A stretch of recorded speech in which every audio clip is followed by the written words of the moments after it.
therapy. In this playlist, I will talk about my experiences with therapy. Now, obviously, when you start recording something, you generally go with what's currently in your mind, which is my current therapy, what I am currently doing in therapy, what I am currently talking about and thinking about.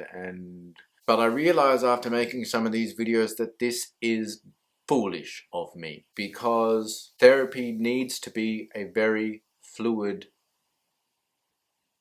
exercise. You need to be free to be able to change direction rapidly.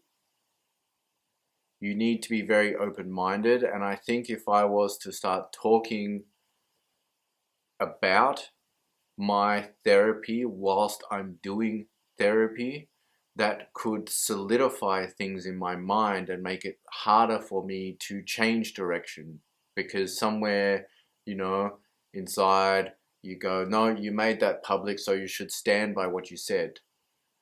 And I think it's very important to be able to change direction within therapy, from 1 week to another, or you might have an idea of how you want to proceed with therapy, and you could get 2 or 3 weeks down the track and it turn out to be a road that you need to get off and take another path, and I would hate for my experimentation with therapy to affect someone else's therapy if they were to see these videos and decide to employ what I'm currently experimenting with, and then I change my mind, but I don't post this video, or I miss something, and someone else continues down a path that I already realized was a path that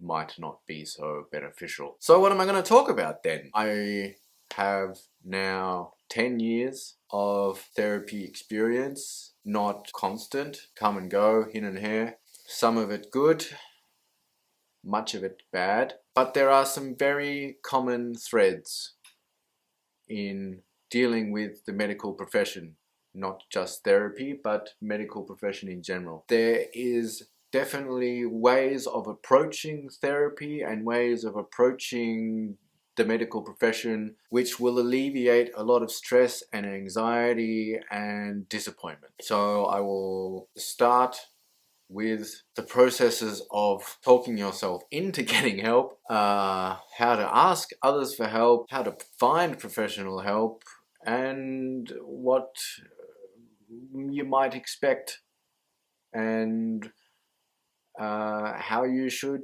conduct yourself within this system. And it is a system, a quite often complex, administrative, bureaucratic system that these professionals, who, yes, they are there to help you, but predominantly they are there to earn a living and to do a job. And therapists, there is no two therapists who are the same, and they are just people and have many flaws and errors. And as I've gotten to know some psychologists, psychiatrists, and counselors in a personal setting, they are just as, if not more, messed up and dealing with conflict and making terrible choices and being horrible people just as much as the rest of us. So let's get into it. It's over